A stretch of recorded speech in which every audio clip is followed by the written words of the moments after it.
வணக்கம். இது டிபிஎன் லாகாவின் பிரதான செய்திகள். நாட்டில் இடம்பெற்று வரும் துப்பாக்கிச்சூட்டு சம்பவங்கள் தொடர்பில் அரசாங்கம் விளக்கம். யாழ் பலாலியில் வீதிக்கு வந்த பொதுமக்கள், சிங்களமயமாக்கும் தமிழர் நிலங்கள், ஸ்ரீதரன் எம்பி சீட்டம். எக்னெலிகொட வழக்கில் சாட்சியை மீண்டும் அழைப்பதை தடுக்க உயர்நீதிமன்றத்தை நாடிய பாதுகாப்பு தரப்பு. வெளிநாட்டு பயணங்களுக்காக கோடிக்கணக்கான பணத்தை செலவிட்டுள்ள நாடாளுமன்ற உறுப்பினர்கள். உயிர்த்த ஞாயிறு தாக்குதலுக்கு பயன்படுத்தப்பட்ட வெடிபொருட்கள் வெளிவந்துள்ள அதிர்ச்சியளிக்கும் புலனாய்வு தகவல்கள். போகம்பர சிறைச்சாலையில் பலத்த பாதுகாப்பு, சிறப்பு அறையிலிருந்து தப்பிக்கும் கைதிகளின் திட்டம் தோல்வி. வீட்டின் பின்புறத்தில் புதைக்கப்பட்ட 17 பவுன் தங்க நகைகள் மீட்பு, 4 அதிரடி கைது. 2023ஆம் ஆண்டில் வரி ஏய்ப்பு செய்தவர்களின் தகவல்களை வெளியிட விசேட உத்தரவு. திடீரென காணாமல் போன வைத்திய நிபுணர் சடலமாக மீட்பு, போலீசார் வெளியிட்டுள்ள தகவல். பசிலின் சர்ச்சைக்குரிய வீட்டில் தொடரும் சிக்கல், ஆபத்தான கூடாரமாக மாறும் வீடு. மோசடியில் தொடர்ந்து சிக்கும் நாமல், 6 மணி நேரம் சிஐடி விசாரணையில் நடந்தது என்ன? ராஜபக்ச குடும்பத்துக்கு எதிரான உயர்நீதிமன்றத்தின் அறிவிப்பு, நாமல் ஏற்றுக்கொள்ள வேண்டிய பகிரங்க உண்மை. சுரேஷ் சல்லைக்கு ஆபத்து ஏற்பட்டால் அனுர அரசே முழு பொறுப்பு, விடுக்கப்பட்டுள்ள எச்சரிக்கை. அரசாங்கத்தின் முக்கிய பிரிவொன்றின் உயர் அதிகாரிகளுக்கு இடமாற்றம், வெளியாகியுள்ள அறிவிப்பு.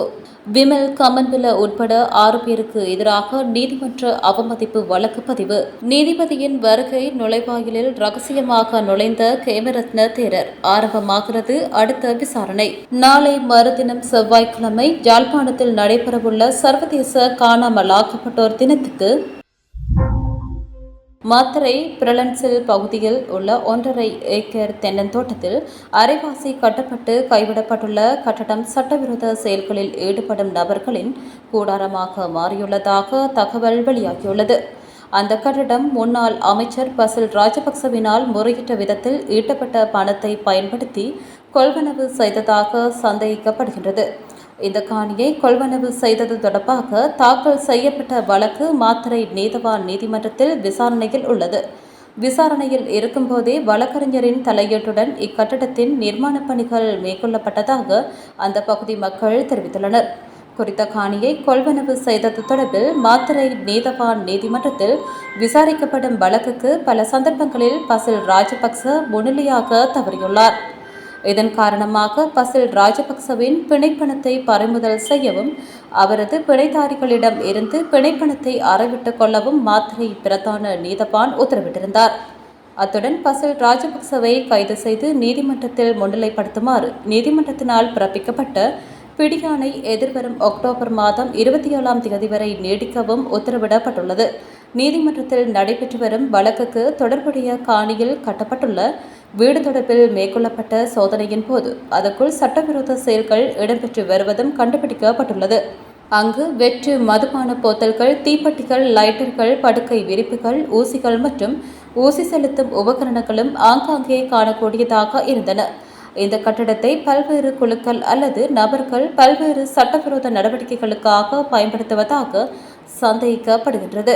ஆரம்ப கட்டத்தில் 2 அல்லது 3 மாடி கட்டடத்தை நிர்மாணிப்பதற்காக பாரிய தடிமன் கொண்ட கம்பிகளையிட்ட தூண்களின் மீது நிர்மாணப் பணிகள் தொடங்கப்பட்டுள்ளது. பின்னர் அவசரமாக அதன் மீது சுவர்கள் எழுப்பப்பட்டு பூச்சு பூசப்பட்டு கூரை ஒன்றை அமைப்பதற்கு நடவடிக்கை எடுக்கப்பட்டுள்ளது. 9 கொள்கலன் பெட்டிகளில் கட்டடப் பொருட்கள் இவற்றுக்கு கொண்டு வரப்பட்டதாகவும் அவ்வப்போது நிர்மாணப் பணிகளும் மேற்கொள்ளப்பட்டு வந்தன என அப்பகுதி மக்கள் தெரிவித்துள்ளனர். இந்த காணி ஜேர்மன் நாட்டை சேர்ந்த ஹெர்பெர்ட் கெல்லர் என்பவருக்கு சொந்தமாக இருந்தது. இதன்போது அவருக்கு 60 மில்லியன் ரூபாய் பணத்தை செலுத்தி அந்த காணி கொள்வனவு செய்யப்பட்டுள்ளதாக தெரிவிக்கப்பட்டுள்ளது. காணியை கொள்வனவு செய்வதற்காக செலுத்தப்பட்ட பணம் முறையற்ற விதத்தில் ஈட்டப்பட்டுள்ளது. இதனால் பண மோசடி தடுப்புச் சட்டத்தின் கீழ் மாத்தறை நீதவான் நீதிமன்றத்தில் இந்த வழக்கு தாக்கல் செய்யப்பட்டுள்ளது. பசில் இந்த வழக்கின் 3வது சந்தேக நபர் என்பது குறிப்பிடத்தக்கது. ஸ்ரீலங்கா பொதுஜன பெரமுன கட்சியின் தேசிய அமைப்பாளரும் நாடாளுமன்ற உறுப்பினருமான நாமல் ராஜபக்ச நிதி குற்றப்புலனாய்வு பிரிவில் ஆஜராகி 6 மணி நேரம் வாக்குமூலம் வழங்கியதன் பின்னணி தொடர்பில் தகவல் வெளியாகியுள்ளது. கடற்கரையோரத்தில் அமைந்துள்ள தங்காலை பே ஹோட்டல் கொள்வனவு தொடர்பில் முன்னெடுக்கப்படும் விசாரணைக்காக நாமல் அளிக்கப்பட்டிருந்தார். ராஜபக்ச குடும்பத்துடன் தொடர்புடைய CSN தொலைக்காட்சி ஊடாக ஈட்டப்பட்ட பணத்தை கொண்டே இந்த ஹோட்டல் வர்த்தக பரிமாற்றம் மேற்கொள்ளப்பட்டுள்ளதாக குற்றச்சாட்டுகள் முன்வைக்கப்பட்டுள்ளன. இதன் அடிப்படையிலேயே இந்த விசாரணைகள் இடம்பெற்றுள்ளன. வாக்குமூலம் பதிவு செய்யப்பட்டதன் பின்னர் நாடாளுமன்ற உறுப்பினர் அங்கிருந்து சென்றுள்ளார். அத்துடன் நாமலுக்கு எதிராக புதிய குற்றச்சாட்டுகள் எதுவும் முன்வைக்கப்படவில்லை. முன்னாள் ஜனாதிபதி மஹிந்த ராஜபக்சவின் மகனான நாமல் ராஜபக்ச இதற்கு முன்பும் பல்வேறு நிதி முறைகேடுகள் தொடர்பாக விசாரணைகளுக்கு உட்படுத்தப்பட்டுள்ளார். கிறிஸ் லங்கா நிறுவனத்தால் ரக்பி விளையாட்டு மேம்பாட்டுக்காக வழங்கப்பட்ட 70 மில்லியன் ரூபாய் நிதியை துஷ்பிரயோகம் செய்ததாக கூறப்படுகின்றது. இந்த குற்றச்சாட்டின் அடிப்படையில் 2025ஆம் ஆண்டு ஜனவரியில் சட்டமா அதிபரால் அவருக்கு எதிராக குற்றப்பத்திரிகை தாக்கல் செய்யப்பட்டது. மேலும் NR கன்சல்டன்சி நிறுவனத்துடன் தொடர்புடைய 15 மில்லியன் ரூபாய் பண மோசடி பரிமாற்றம் குறித்தும் விசாரணைகள் நடத்தப்பட்டன. எவ்வாறாயினும் ஹவர்ஸ் கோர்ப்பரேஷன் நிறுவனத்துடன் தொடர்புடைய மற்றொரு பண மோசடி வழக்கில் 2023ஆம் ஆண்டு நவம்பர் மாதம் கொழும்பு மேல் நீதிமன்றத்தால் நாமல் ராஜபக்ச குற்றச்சாட்டுகளில் இருந்து விடுதலை செய்யப்பட்டார். அவரது சட்டத்தகுதிகள் மற்றும் இலங்கை சட்டக்கல்லூரியில் இணைந்து கொள்வது தொடர்பிலும் குற்றப்புலனாய்வு திணைக்களம் அண்மையில் விசாரணை ஒன்றை ஆரம்பித்திருந்தது. எனினும் அந்த குற்றச்சாட்டுகளை நாமல் வன்மையாக மறுத்துள்ளார். இந்த புதிய அழைப்பு முற்றிலும் தங்காலை பே ஹோட்டல் பரிமாற்றம் தொடர்பான விசாரணைக்கு மட்டுமே என தகவல்கள் வெளியாகியுள்ளன. காணாமல் போன நிலையில் சடலமாக மீட்கப்பட்டிருந்த பதுளை போதனா வைத்தியசாலையில் மயக்கவியல் வைத்திய நிபுணரின் மரணம் தொடர்பில் போலீசார் பல தகவல்களை வெளியிட்டுள்ளனர். சிறப்பு மயக்கவியல் வைத்திய நிபுணரான பிரபாத் அனுராத தயாரத்ன என்பவரே இன்று காலை சடலமாக கண்டெடுக்கப்பட்டுள்ளார். இவர் நேற்று காலை காணாமல் போனதாக கிடைத்த தகவலின் பேரில் போலீசார் உடனடியாக விசாரணையை தொடங்கிய நிலையில் மகிங்கனை வனப்பகுதியில் சுமார் 800 மீட்டர் தொலைவில் பாறையில் இன்று சடலமாக மீட்கப்பட்டுள்ளார். இதன்போது சம்பவ இடத்திலிருந்து 3 வகையான மருந்துகளையும் மீட்டுள்ளதாக போலீசார் தெரிவித்துள்ளனர். அதன்படி அந்த மாத்திரைகளை உட்கொண்டு மருத்துவர் தற்கொலை செய்து கொண்டிருக்கலாம் என போலீசார் சந்தேகிக்கின்றனர். மேலும் அவர் நீண்டகாலமாக மன அழுத்தத்துக்காக மருந்து உட்கொண்டு வந்ததாகவும் போலீசார் தெரிவித்துள்ளனர். இந்த சம்பவம் தொடர்பாக மகிங்கனை போலீசார் மேலதிக விசாரணைகளை மேற்கொண்டு வருகின்றனர். காணாமல் போனதாக கூறப்பட்ட பதுளை போதனா வைத்தியசாலையில் மயக்கவியல் வைத்திய நிபுணர் சடலமாக மீட்கப்பட்டுள்ளார். மகிங்கனை மாப்ப கடா வெவ பகுதியில் உள்ள பாறையொன்றிலிருந்து மீட்கப்பட்டுள்ளதாக போலீசார் தெரிவித்துள்ளனர். அதன்படி காணாமல் போன வைத்தியரை தேடுவதற்காக இன்று அப்பகுதியில் போலீசார் மற்றும் இராணுவம் இணைந்து நடத்திய தேடுதல் வேட்டையில் அவரது உடல் கண்டெடுக்கப்பட்டுள்ளது.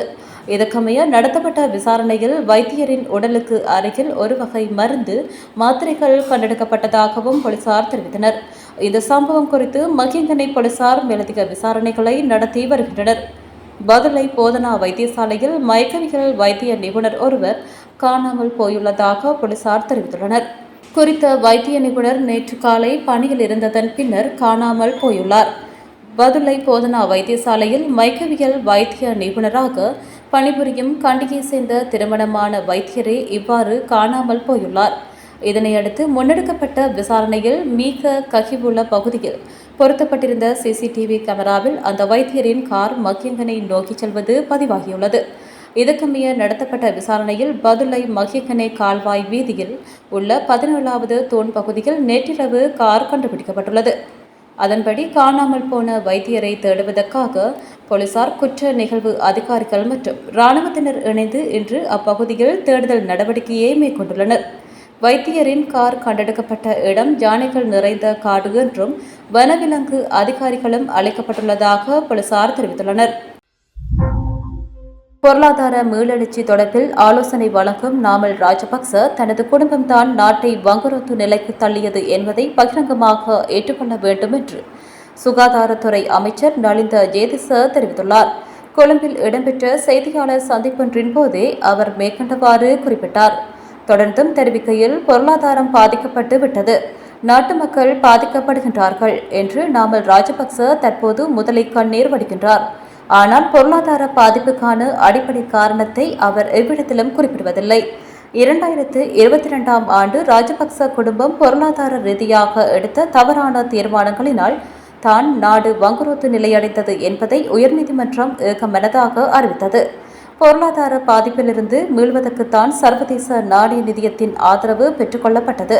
பொருளாதார மீட்சி குறித்து ஆலோசனை கூறும் நாமல் ராஜபக்ச அதற்கு காரணம் தனது குடும்பம்தான் என்பதை பகிரங்கமாக ஏற்றுக்கொள்ள வேண்டும். அரசாங்கத்தை வீழ்த்துவோம், மக்களை ஒன்றிணைப்போம் என்று GL பீரிஸ் வீட்டில் இரவிரவாக கூட்டம் நடத்தாமல் மக்களுக்கு மத்தியில் செல்லுங்கள் என குறிப்பிட்டுள்ளார். ஈழத் தமிழர்களின் பூர்வீக நிலங்களை சிங்களமயமாக்கும் நடவடிக்கைகளில் இராணுவம் தீவிரமாக ஈடுபட்டு வருகின்றது என்று இலங்கை தமிழரசு கட்சியின் நாடாளுமன்ற உறுப்பினர் சிவஞானம் ஸ்ரீதரன் குற்றம் சாட்டினார். யாழ் பலாலி பகுதியில் இராணுவத்தால் தொடர்ந்து கையகப்படுத்தப்பட்டு வரும் தமிழ் மக்களின் பூர்வீக நிலங்களை உடனடியாக விடுவிக்க கோரி இடம்பெறும் போராட்டத்தில் நேற்று ஞாயிற்றுக்கிழமை கலந்து கொண்டு ஊடகங்களுக்கு கருத்து தெரிவிக்கையிலேயே அவர் மேற்கண்டவாறு குறிப்பிட்டார். அவர் மேலும் தெரிவிக்கையில், ஸ்ரீலங்கா இராணுவம் தமிழ் மக்களின் காணிகளை தொடர்ந்து அபகரித்து வரும் நடவடிக்கைகளுக்கு எதிராக மக்கள் மீண்டும் தமது சொந்த இடங்களில் குடியேறும் நோக்கில் அறவழி போராட்டத்தை முன்னெடுத்து வருகின்றனர். இந்த போராட்டத்தில் ஈடுபடும் பொதுமக்கள் மீது புலனாய்வுத் துறையினரும் இராணுவத்தினரும் தொடர்ச்சியான அச்சுறுத்தல்களை விடுத்து வருவதுடன் அவர்களை காவல்துறை நிலையங்களுக்கு அழைத்து விசாரணை நடத்துவதோடு வழக்கு தொடரும் நடவடிக்கைகளிலும் ஈடுபட்டு வருகின்றனர். மக்கள் சுதந்திரமாக போராட முடியாதவாறு பந்தல் அமைக்கக்கூட அனுமதி மறுக்கப்பட்டு மிகுந்த வெயிலில் நிற்கும் அவலநிலை உருவாக்கப்பட்டுள்ளது. கடந்த 36 வருடங்களாக சொந்த வீடுகளில் வாழ முடியாமல் இராணுவத்தால் வீடுகளும் வழிபாட்டு தலங்களும் அளிக்கப்பட்ட நிலையில் மக்கள் பெரும் துயரங்களை சந்தித்து வருகின்றனர். போர் முடிந்து பல ஆண்டுகள் கடந்த நிலையிலும் இராணுவ முகாம்களுக்கு அருகில் சிங்கள குடும்பங்கள் தொடர்ச்சியாக குடியேற்றப்பட்டு வருகின்றன. இது தமிழ் மக்களின் பூர்வீக நிலங்களை பறித்து சிங்கள குடியேற்றங்களை உருவாக்கும் முழுமையான முயற்சியாகும். இலங்கை அரசும் ஜனாதிபதியும் காணிகளை விடுவிக்கப் போவதாக தெரிவித்தாலும் களத்தில் நிலைமை முற்றிலும் மாறாகவே உள்ளது. எனவே சர்வதேச சமூகமும் இந்தியா, அமெரிக்கா மற்றும் ஐரோப்பிய நாடுகளும் தமிழ் மக்களின் பூர்வீக நிலங்களை இராணுவத்திடமிருந்து மீட்டுத் தருவதற்கு உடனடியாக தலையிட வேண்டும். தமிழ் மக்களின் காணிகள் முழுமையாக விடுவிக்கப்படும் வரை பலாலி, வசாவிளான் மற்றும் மயிலிட்டி ஆகிய பகுதிகளில் மக்களின் இந்த நியாயமான போராட்டம் தொடரும் என்று அவர் மேலும் தெரிவித்தார். தடுப்பு காவல் உத்தரவின் கீழ் வைத்திருக்கப்படும் அரச புலனாய்வு சேவையின் முன்னாள் பணிப்பாளர் சுரேஷ் சலைக்கு ஏதேனும் பாதிப்பு ஏற்பட்டால் ஜனாதிபதி தலைமையிலான அரசாங்கமே அதற்கு பொறுப்பேற்க வேண்டும் என எச்சரிக்கை விடுக்கப்பட்டுள்ளது. அரசாங்கத்தை எச்சரிக்கும் வகையில் தேசிய அமைப்புகளின் ஒன்றியம் இந்த விடயத்தினை தெரிவித்துள்ளது. சலைவுக்கான நீதி கலந்துரையாடல் மன்றம் என்ற கருப்பொருளில் கொழும்பில் நடைபெற்ற செய்தியாளர் சந்திப்பில் உரையாற்றிய அந்த அமைப்பின் பிரதிநிதிகள் இவ்வாறு குறிப்பிட்டுள்ளனர். தொடர்ந்தும் கருத்து தெரிவித்த அவர்கள் சுரேஷ் சலேக்கு எதிராக 3வது தடுப்பு காவல் உத்தரவை பிறப்பித்ததை தவிர்க்க வேண்டும். அத்துடன் அவரை உடனடியாக நீதிமன்றத்தில் முன்னிலைப்படுத்துமாறு ஜனாதிபதியை கேட்டுக்கொள்கின்றோம். 2வது தடுப்பு காவல் உத்தரவு எதிர்வரும் 28ஆம் தேதியன்று முடிவடையும் நிலையில் சுரேஷ் சலேயை இனியும் தாமதிக்காமல் உடனடியாக நீதிமன்றத்தில் முன்னிலைப்படுத்த வேண்டும் என தெரிவித்துள்ளனர். அரசாங்கத்தின் முகாமித்துவ சேவை உத்தியோகத்தர் சேவையின் உயர் அதிகாரிகளுக்கான 2027ஆம் ஆண்டிற்கான வருடாந்திர இடமாற்றங்களை நடைமுறைப்படுத்த பொது நிர்வாகம், மாகாண சபைகள் மற்றும் உள்ளூராட்சி அமைச்சு நடவடிக்கை எடுத்துள்ளது. 18 அல்லது 2026 இலக்க பொது நிர்வாக சுற்றறிக்கைக்கு அமைவாக இந்த இடமாற்றங்கள் 2027 ஜனவரி 1ஆம் தேதி முதல் நடைமுறைக்கு வரவுள்ளன. இதன்படி ஒரே பணியிடத்தில் 5 ஆண்டுகள் சேவையாற்றிய அலுவலர்கள் கட்டாய இடமாற்றத்துக்கு உட்படுத்தப்படுவதுடன் 2 ஆண்டுகள் சேவையாற்றிய அலுவலர்களும் இடமாற்றத்துக்கு விண்ணப்பிக்க தகுதியுடையவர்கள் ஆவர். இதற்கான விண்ணப்பங்களை பொது நிர்வாகத்துக்கான முகாமைத்துவ தகவல் அமைப்பு மூலம் நிகழ்நிலையில் மட்டுமே சமர்ப்பிக்க வேண்டும் என கூறப்பட்டுள்ளது. அத்துடன் அதிகாரிகள் தமது அடிப்படை தனிப்பட்ட விவரங்கள் மற்றும் முந்தைய சேவை நிலையங்களின் தகவல்களை கணினியில் துல்லியமாக பொதுப்பிப்பது அவசியமாகும் எனவும் தெரிவிக்கப்படுகிறது. இதேவேளை 2026 ஆகஸ்ட் 25 முதல் டிசம்பர் 31 வரையிலான காலப்பகுதியில் குறிப்பிட்ட சில இடமாற்ற கோரிக்கைகள் ஏற்றுக்கொள்ளப்பட மாட்டாது என அறிவிக்கப்பட்டுள்ளது. அத்தோடு வருடாந்திர இடமாற்ற உத்தரவுகளுக்கு எதிராக மேல்முறையீடு செய்ய விரும்பும் அதிகாரிகள் தமக்கு இடமாற்ற உத்தரவு கிடைக்கப்பெற்ற நாளிலிருந்து 14 நாட்களுக்குள் அதற்கான விண்ணப்பங்களை சமர்ப்பிக்க வேண்டும் என்றும் தெரிவிக்கப்பட்டுள்ளது. மேலும் அதிகாரிகளின் பணிக்காலம், தற்போதைய பணி நிலையம் மற்றும் கோரிக்கைகளை கருத்தில் கொண்டு இந்த இடமாற்ற செயல்முறை முன்னெடுக்கப்பட உள்ளதாக சுட்டிக்காட்டப்பட்டுள்ளது. நீதிமன்ற அவமதிப்பு குற்றச்சாட்டுகள் தொடர்பாக 6 அரசியல் செயற்பாட்டாளர்கள் மீது மேல்முறையீட்டு நீதிமன்றத்தில் வழக்கு தொடர்வதற்காக தகவல்கள் சமர்ப்பிக்கப்பட்டுள்ளதாக தெரிவிக்கப்படுகிறது. ஈஸ்டர் ஞாயிறு பயங்கரவாத தாக்குதல் தொடர்பான விசாரணைகளில் முன்னாள் தேசிய புலனாய்வு பணிப்பாளர் சுரேஷ் சாலி கைது செய்யப்பட்டதை எதிர்த்து கடந்த ஜூலை 7 முதல் ஜூலை 15 வரை சத்தியாகிரக போராட்டம் ஒன்று நடத்தப்பட்டது. இந்த போராட்டத்தின் போது நீதித்துறை செயல்பாடுகளை பகிரங்கமாக விமர்சித்து கருத்து வெளியிட்டதாக முன்னாள் அமைச்சர்களான விமல் வீரவன்ச, உதய கமன்பில மற்றும் சுகீஸ்வர பண்டார, திலித் ஜெயவீர, அசங்க நவரத்ன, சிரேஷ்ட விரிவுரையாளர் மஹிந்த பத்திரன ஆகிய 6 பேருக்கு எதிராக நீதிமன்ற அவமதிப்பு குற்றச்சாட்டு சுமத்தப்பட்டுள்ளது. இது தொடர்பான விசாரணைகளை மேற்கொண்ட குற்றப்புலனாய்வு திணைக்களத்தினர் கடந்த ஆகஸ்ட் 5ஆம் தேதி கோட்டை நீதவான் பசன் அமரசேன முன்னிலையில் உண்மைகளை அறிக்கையாக சமர்ப்பித்தனர். இதன்படி அந்த ஆவணங்களை பரிசீலித்த நீதவான் நீதிமன்றம் குறித்த நபர்களின் கருத்துக்கள் முதல் பார்வையில் நீதித்துறை நடவடிக்கைகளை விமர்சிப்பதாக அமைந்திருப்பதை சுட்டிக்காட்டியுள்ளது. இந்நிலையில் கோட்டை நீதவான் நீதிமன்றம் பிறப்பித்த உத்தரவுக்கு அமைய சம்பந்தப்பட்ட 6 பேருக்கும் எதிராக நீதிமன்ற அவமதிப்பு குற்றச்சாட்டுகளின் கீழ் மேல்முறையீட்டு நீதிமன்றத்தில் வழக்கு தொடர்வதற்காக தகவல்கள் சமர்ப்பிக்கப்பட்டுள்ளதாக தெரியவந்துள்ளது. அனுராதபுரத்தின் முன்னாள் அட்டமஸ்தானாதிபதி பல்லைக்கம கேவரத்ன தேரர் மேல் நீதிமன்ற வளாகத்துக்குள் நீதிபதி நுழையும் நுழைவாயிலின் ஊடாக எவ்வாறு நீதிமன்ற வளாகத்துக்குள் வந்தார் என்பது குறித்து விசாரணைகள் ஆரம்பிக்கப்பட்டுள்ளது.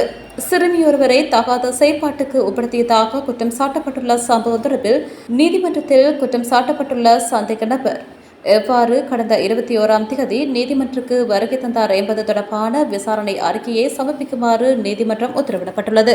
இதுகுறித்து அனுராதபுர பிரதான நீதவான் சியபத் சசிந்து விக்ரமரத்ன அனுராதபுர மேல் நீதிமன்ற வளாகத்தின் காவல்துறை பாதுகாப்பு பிரிவின் பொறுப்பதிகாரிக்கு உத்தரவிட்டுள்ளார். தகாத செயற்பாட்டு சம்பவம் தொடர்பில் பல்லேகம கேமரத்ன தேரருக்கு எதிராக அனுராதபுர பிரதான நீதவான் நீதிமன்றில் உள்ள வழக்கு கடந்த 21ஆம் தேதி மீண்டும் விசாரணைக்கு எடுத்துக் கொள்ளப்பட்டது. இதன்போது சட்டத்தரணி சானக அபே விக்ரம நீதிமன்றில் முன்வைத்த விசேட கருத்துக்களை கருத்தில் கொண்டே பிரதான நீதவான் இந்த உத்தரவை பிறப்பித்துள்ளார். குற்றச்செயல்கள் தொடர்பிலான சான்றுகளை அளிப்பதற்காகவே துப்பாக்கிச்சூட்டு சம்பவங்கள் இடம்பெறுவதாக அரசாங்கம் தெரிவித்துள்ளது. அண்மைய நாட்களாக நாட்டின் பல்வேறு பகுதிகளில் இடம்பெற்ற துப்பாக்கிச்சூட்டு சம்பவங்கள் குற்றங்களுடன் தொடர்புடைய சான்றுகளை அளிக்கும் நோக்கிலேயே நடத்தப்பட்டுள்ளதாக பாதுகாப்பு பிரதி அமைச்சர் மேஜர் ஜெனரல் அருண ஜெயசேகர தெரிவித்துள்ளார். விரிவான விசாரணைகளின் மூலம் இந்த விடயம் தெரிய வந்துள்ளதாக பிரதி அமைச்சர் தெரிவித்துள்ளார். களுத்துறையில் நடைபெற்ற தேசிய மக்கள் சக்தியை பிரதிநிதித்துவப்படுத்தும் ஓய்வு பெற்ற முப்படை உறுப்பினர்களின் அதிட்டன அமைப்பின் சந்திப்பில் கலந்து கொண்டு உரையாற்றும் போதே அவர் இதனை தெரிவித்துள்ளார். குற்றங்களை கட்டுப்படுத்தவும் அதனுடன் தொடர்புடைய நபர்களை சட்டத்தின் முன் நிறுத்துவதற்கும் தேசிய மக்கள் சக்தி அரசாங்கம் தேசிய மற்றும் சர்வதேச ரீதியில் பல கடினமான வேலைத்திட்டங்களை முன்னெடுத்துள்ளது என குறிப்பிட்டுள்ளார். பொதுமக்கள் வழங்கிய மக்கள் ஆணையாலேயே அரசாங்கத்தால் இத்தகைய கடினமான வேலைத்திட்டங்களை செயல்படுத்த முடிந்தது குறித்து மக்கள் மகிழ்ச்சியடைய வேண்டும் என தெரிவித்துள்ளார். சிவப்பு எச்சரிக்கை விடுக்கப்பட்டிருந்த 58 பாரியளவிலான குற்றவாளிகளை கடந்த காலத்தில் நாம் வெளிநாடுகளிலிருந்து நாட்டுக்கு அழைத்து வந்தோம். அவர்கள் அந்த நாடுகளில் ஆடம்பர பங்களாக்கள், வாகனங்கள் மற்றும் ஹெலிகாப்டர்களுடன் சொகுசு வாழ்க்கை வாழ்ந்து வந்தனர். அக்காலகட்டத்தில் அரசியல்வாதிகள் வெளிநாடுகளுக்கு செல்லும் போது அவர்களுடன் இணைந்து இந்த சொகுசு வசதிகளை அனுபவித்துள்ளனர் என தெரிவித்துள்ளார். இதை பற்றி எப்போதாவது தொலைக்காட்சிகளில் பார்த்திருக்கிறீர்களா அல்லது ஊடகவியலாளர் சந்திப்புகள் நடத்தப்பட்டதா? நாங்கள் முன்னெடுத்த நடவடிக்கைகளின் வெற்றி காரணமாகவே எதிர்க்கட்சியினர் தற்போது இவ்வாறு நடந்து கொள்கிறார்கள் என தெரிவித்துள்ளார். நாட்டில் சட்ட ஒழுங்கு சீர்குலைந்திருந்தது. நாம் விரட்டியடித்தது ஒரு அரசியல் குழுவை அல்ல, மாறாக பல குழுக்களை உள்ளடக்கிய அபாயகரமான கொடூரமான சதிமிக்க குற்றவாளி கும்பலையே ஆகும். சீரழிந்த நிலைக்கு தள்ளப்பட்ட ஒரு நாட்டையே நாம் பொறுப்பேற்றோம் என தெரிவித்துள்ளார். தற்போது நிதியொழுக்கத்தை பேணி நாட்டை முன்னோக்கி கொண்டு செல்கிறோம். அனைத்து துறைகளிலும் வருவாயை சரியாக திரட்டி பொருளாதார நிலையை உயர்த்தியுள்ளோம். கடந்த 15 மாதங்களுக்குள் பொருளாதார ரீதியாக மிகப்பெரிய முன்னேற்றத்தை கண்டுள்ளதுடன் அதிக பொருளாதார வளர்ச்சியடையும் நாடுகளின் பட்டியலிலும் இலங்கை இணைந்துள்ளது என மேஜர் ஜெனரல் அருண ஜெயசேகர சுட்டிக்காட்டியுள்ளார். 2024 ஆண்டு கடப்பாடுகளை அறவிடுவது இடைநிறுத்தப்பட்டுள்ளதாக உள்நாட்டு இறைவரி திணைக்களம் ஊடக அறிக்கையில் குறிப்பிட்டிருந்த வரி செலுத்துனர்கள் மற்றும் நிறுவனங்களின் பெயர்களை வெளியிடுமாறு தகவல் அறியும் உரிமை ஆணைக்குழு உத்தரவிட்டுள்ளது. அத்துடன் 2023 டிசம்பர் 31ஆம் தேதி நிலவரப்படி மொத்தம் ரூபாய் 84 பில்லியன் வரி மிகுதி வைத்திருந்த செலுத்துனர்களின் பெயர்கள் மற்றும் ஒவ்வொருவரும் செலுத்த வேண்டிய தொகையின் விவரங்களையும் வெளியிடுமாறு ஆணைக்குழு உத்தரவிட்டுள்ளது. இந்த உத்தரவில் ஆர்டிஐசி தலைவர் தயா லங்காபுர மற்றும் ஆணையாளர்களான ஓய்வு பெற்ற நீதியரசர் DN சமரகோன், சிரேஷ்ட சட்டத்தரணி கிஷாலி பிண்டோ ஜெயவர்தன மற்றும் AM நகியா ஆகியோர் குறித்த ஊடக அறிக்கையின் அடிப்படையில் ரூபாய் 57 பில்லியன் வரிச்சலுகை பெற்ற தனிநபர்கள் தொடர்பான தகவல்களையும் வெளியிடுமாறு உத்தரவிட்டுள்ளனர். இந்த தொகை தற்போது அரசாங்கத்துக்கு வரவேண்டிய தொகையாக இல்லாமல் போயுள்ளதால் அது தொடர்பான விவரங்களை அறிந்து கொள்ள பொதுமக்களுக்கு உரிமையுள்ளதாக ஆணைக்குழு குறிப்பிட்டுள்ளது. தகவல் அறியும் உரிமைச் சட்டத்தின் கீழ் இலங்கை பிரஜையான RPG சுரங்கா கோரிய தகவல்களை உள்நாட்டு இறைவரி திணைக்களம் நிராகரித்ததைத் தொடர்ந்து அவர் தாக்கல் செய்த மேன்முறையீட்டை விசாரித்த போதே ஆணைக்குழு இந்த உத்தரவை பிறப்பித்துள்ளது. குறித்த தகவல்கள் தனிப்பட்ட தகவல்கள் என்றும் அவற்றை வெளியிடுவதில் பொதுநலன் இல்லை என்றும், மேலும் 2017ஆம் ஆண்டின் 24ஆம் இலக்க உள்நாட்டு இறைவரி சட்டத்தின் 100 மற்றும் 191வது பிரிவுகள் இத்தகவல்களை வெளியிடுவதை தடுக்கின்றன என்றும் IRD தனது மறுப்புக்கான காரணமாக தெரிவித்திருந்தது. எனினும் இந்த நிலைப்பாட்டை ஏற்க மறுத்த RTIC இங்கிலாந்தின் வரி சட்டங்களையும் அந்நாட்டின் தகவல் அறியும் உரிமை சட்டத்தையும் ஒப்பிட்டு ஆய்வு செய்துள்ளது. வரலாற்று ரீதியாக நிலவி வரும் வரி ரகசியம் என்ற கட்டுப்பாடு தகவல்களை வெளியிடுவதற்கு முழுமையான தடையாக அமையாது என ஆணைக்குழு தெரிவித்துள்ளது. இங்கிலாந்தின் HMRC நிறுவனத்திலும் வரி தொடர்பான தகவல்களின் இரகசியத்தன்மை அடிப்படை கொள்கையாக இருந்த போதிலும் திட்டமிட்டு வரி செலுத்த தவறும் நபர்களின் பெயர்களை வெளியிடுவது பொருளாதார நலனை வலுப்படுத்துவதற்கு அவசியமானது என கருதப்பட்டுள்ளதாக RTIC சுட்டிக்காட்டியுள்ளது. இலங்கையிலும் வரி நிர்வாகத்தின் ஆரம்ப கொள்கை இரகசியத்தன்மையாக இருந்தாலும் இரகசியத்தன்மை மட்டும் தகவல் அறியும் உரிமை சட்டத்தின் கீழ் தகவலை மறுப்பதற்கான காரணமாக இருக்க முடியாது என ஆணைக்குழு தீர்மானித்துள்ளது.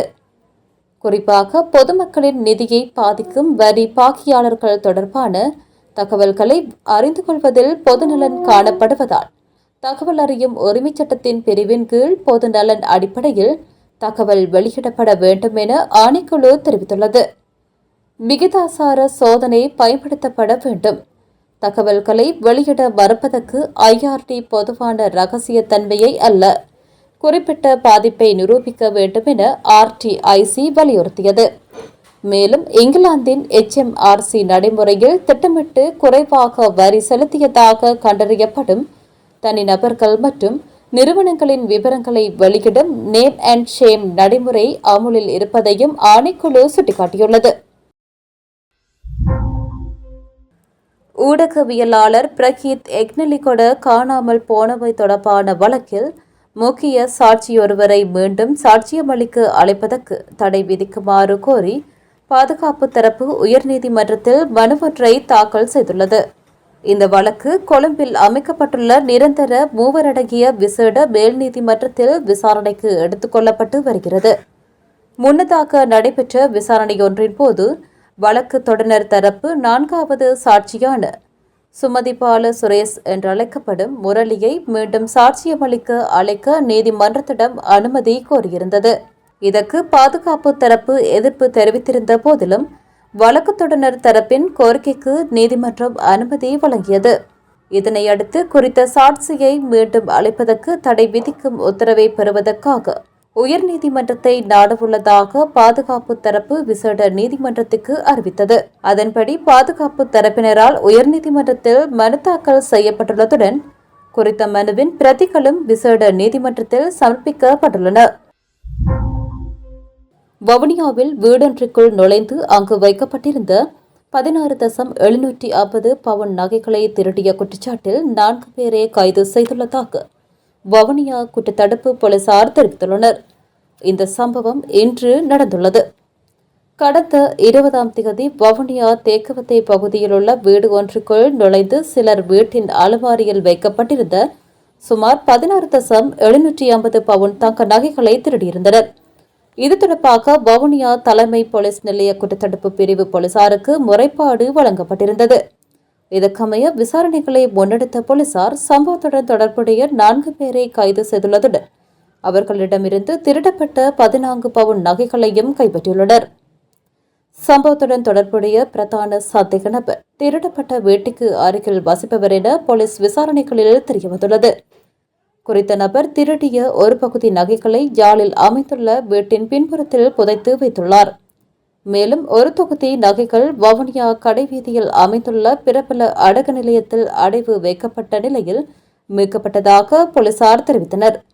குறித்த நகைகளின் பெறுமதி 57,91,000 ரூபாய் என போலீசார் தெரிவித்துள்ளதுடன் கைது செய்யப்பட்ட 4 பேரையும் வவுனியா நீதவான் நீதிமன்றில் முற்படுத்த உள்ளதாகவும் தெரிவித்தனர். கண்டி பல்லேக்கலையில் உள்ள தும்பர சிறைச்சாலையில் சிறப்பு அறையில் அடைக்கப்பட்டிருந்த மரண தண்டனை விதிக்கப்பட்ட 4 கைதிகளும் ஆயுள் தண்டனை விதிக்கப்பட்ட 2 கைதிகளும் இரும்பு கம்பிகளை உடைத்து தப்பிக்க முயற்சித்த சம்பவம் ஒன்று பதிவாகியுள்ளது. சிறை கண்காணிப்பாளர் மற்றும் அதிகாரிகள் இணைந்து இந்த முயற்சியை தடுத்துள்ளதாக தெரிவிக்கப்படுகின்றது. சிறை அறைகளில் உள்ள இரும்பு கம்பிகளை சாமர்த்தியமாக அறுக்க முயன்றதாக கைதிகளிடமிருந்து கிடைத்த தகவலின் அடிப்படையில் இந்த முயற்சி தடுக்கப்பட்டுள்ளது.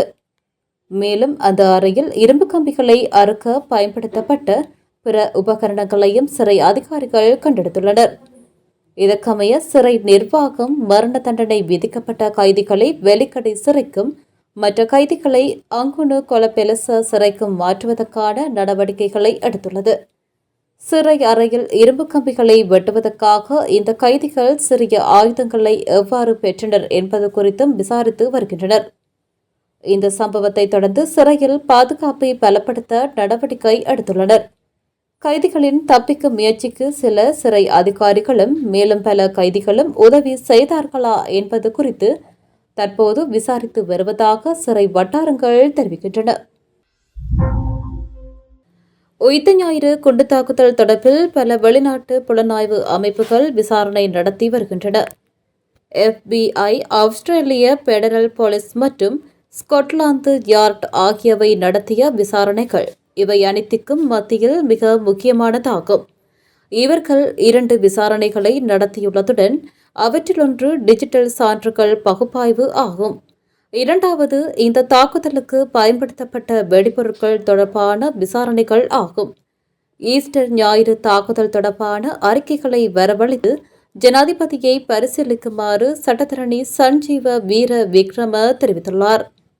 சலேக்கு நீதி என்ற தொனிப்பொருளில் நடைபெற்ற கலந்துரையாடலில் சுரேஷ் சலே தடுத்து வைத்திருக்கும் முறைமை தொடர்பில் ஊடகங்களுக்கு விளக்கமளிக்கும் போதே அவர் மேற்கண்டவாறு குறிப்பிட்டுள்ளார்.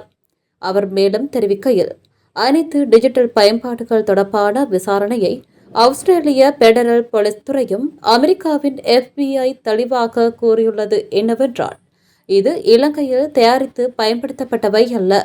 இலங்கையில் இராணுவத்தினர் வெடிபொருட்களை பயன்படுத்தியுள்ளனர். மேலும் சில ஆயுதமேந்திய அமைப்புகளும் வெடிபொருட்களை பயன்படுத்தியுள்ளன. அவர்கள் பயன்படுத்திய அதிகபட்ச பொருட்கள் RDX மற்றும் TNT ஆகும். ஆனால் இங்கு பயன்படுத்தப்பட்டிருப்பது TATP ஆகும். இதற்கு பயன்படுத்தப்பட்ட திரவம் மிகவும் சக்தி வாய்ந்த லிக்விட் பிரிக்யூர்சர் என்ற வகையாகும். 2019ஆம் ஆண்டளவில் உலகளவில் இதையொரு குறிப்பிட்ட அமைப்பை பயன்படுத்தியிருந்தது. இதனால்தான் FBI மற்றும் ஆஸ்திரேலிய பெடரல் போலீஸ் ஆகியவை மிகவும் தெளிவாக கூறின. இந்த தாக்குதல் குறித்த அமைப்புடன் தொடர்புடையது என்றும் அவர்களிடமிருந்து தகவல்களையும் அறிவையும் பெற்று இங்குள்ள ஒரு அமைப்பால் செய்யப்பட்டது என்றும் இந்த அமைப்புதான் தௌஹீத் ஜமாஅத் தலைவர் வழிநடத்திய அமைப்பாகும். இந்த கருத்தை புறக்கணித்துவிட்டு நீதிமன்ற விடயங்களில் தலையிடவோ, தடுப்பு காவல் உத்தரவு பிறப்பிக்கவோ அல்லது இராணுவ அதிகாரிகளுக்கு எதிராக நடவடிக்கை எடுக்கவோ முடியாது. தயவு செய்து அந்த அறிக்கையை வரவழைத்து பாருங்கள். அமெரிக்க நீதிமன்றத்தில் ராஜ் படேல் சமர்ப்பித்த சாட்சியங்கள் மற்றும் சாட்சிய பகுப்பாய்வுகளை பாருங்கள். அப்போது உங்களுக்கு அந்த முழு கதையும் புரியும் என குறிப்பிட்டுள்ளார். 2016 முதல் 2024 வரை 451 நாடாளுமன்ற உறுப்பினர்களும் 115 நாடாளுமன்ற அதிகாரிகளும் வெளிநாட்டு பயணங்களுக்காக ஏறக்குறைய 27 கோடி ரூபாய்க்கு மேல் செலவிட்டுள்ளதாக தெரியவந்துள்ளது. நாடாளுமன்றம் மீதான இந்த சிறப்பு தணிக்கை அறிக்கை இலங்கையின் 42வது கணக்காய்வாளர் நாயகமான சமுத்திகா ஜெயரத்னவின் கையொப்பத்துடன் வெளியிடப்பட்டுள்ளது. இதன்படி 451 நாடாளுமன்ற உறுப்பினர்கள் 2016 முதல் 2024 வரை வெளிநாட்டு பயணங்களுக்காக ஏறக்குறைய 21 கோடி ரூபாய் செலவிட்டுள்ளனர்.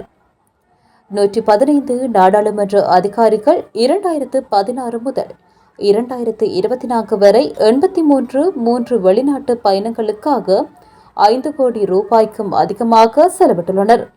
இந்த வெளிநாட்டு பயணங்கள் நாடாளுமன்றத்தின் வெளியுறவுகள் மற்றும் நெறிமுறை அலுவலகத்தால் ஏற்பாடு செய்யப்பட்டன.